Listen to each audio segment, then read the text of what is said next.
আচ্ছা। তো আমি দুভাগে ভাগ করে, সিম্পল এটা সবার বোঝার জন্য, যে খাদ্য এবং পানিবাহিত হচ্ছে হেপাটাইটিস এ এবং ই। আচ্ছা। তো দূষিত খাদ্য, দূষিত পানি, এগুলোর মাধ্যমে এটা বিস্তার লাভ করে এবং এটা মূলত দীর্ঘস্থায়ী কোনো রোগ করে না। এটা দ্বারা লিভার সিরোসিস বা লিভার ক্যান্সার হবে না, কিন্তু সাময়িক কষ্ট করে। আমাদের দেশে অধিকাংশ জন্ডিসের কারণ কিন্তু এই বর্ষা মৌসুমে বা গরমের দিনে যখন ওপেন খাবার দাবার গ্রহণ করে মানুষ, বা রাস্তার বিভিন্ন জুস, তো এগুলাতে আপনার হেপাটাইটিস ই ভাইরাস বড়দের হয় আর এ ভাইরাসটা বাচ্চাদের হয়। আচ্ছা। এবং এগুলো সেলফ লিমিটিং, এরা সাধারণত এমনিও ভালো হয়ে যায়, ডাক্তারের কাছে একটু আসে, দু একদিন ভর্তি থাকা লাগে, কয়েকটা সপ্তাহ ভালো হয়ে যায়। আর ডেঞ্জারাসটা আমি এখন বলি, তাহলে বিআরসি এটা নিয়ে বলার প্রয়োজন আছে।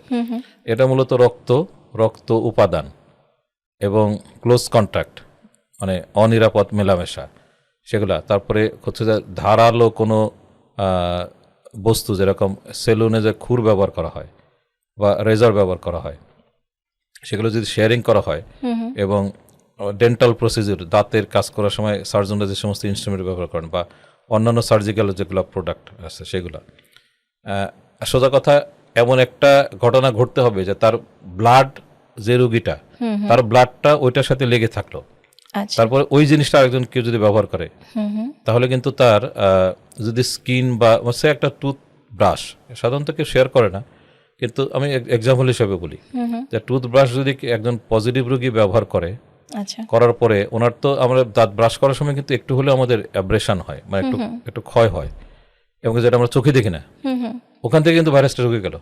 তারপরে কিন্তু আরেকজন যদি এটা ব্যবহার করে, উনি যে ব্রাশ করার সময় যে আবার একটা অ্যাব্রেশন বা ক্ষতি হলো, ঢুকে যাবে রক্তের সাথে। হ্যাঁ, আমাদের এই যে স্কিনের নেইলের যে শীতকালে নেইলগুলো ওঠে না এখানে, হ্যাঁ, এই যে স্কিন আমরা একটু তুলে ফেলে হঠাৎ করে একটু হালকা ব্লাড আসে বা একটু আঠালো জিনিস আছে, ওই আঠালো জিনিসটা কিন্তু ব্লাড প্রোডাক্ট, ব্লাডেরই একটা অংশ।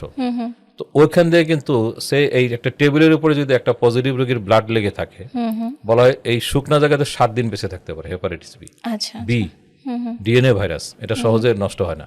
তাহলে আমরা যারা ল্যাবে কাজ করে, গ্লাভস পরে নাই, সে ব্লাড নিয়ে কাজ করছে, আমাদের ল্যাবরেটরিতে তো যারা ব্লাড নিয়ে কাজ করে তাদের তো ব্লাড লাগে হাতে, সার্জনদের লাগে, নার্সদের লাগে, তা তার যদি নেইলগুলো এরকম থাকে, অরক্ষিত থাকে এবং একটু কি বলে এই ফেটে গেছে ভাই, তার কিন্তু ওখান থেকে আসতে পারে। হেপাটাইটিস বি এর ব্যাপারে আমরা খুব মানে আমরা বলি যে এটা এইডস বা HIV যে তার চেয়ে 100 গুণ বেশি সংক্রামক। আচ্ছা।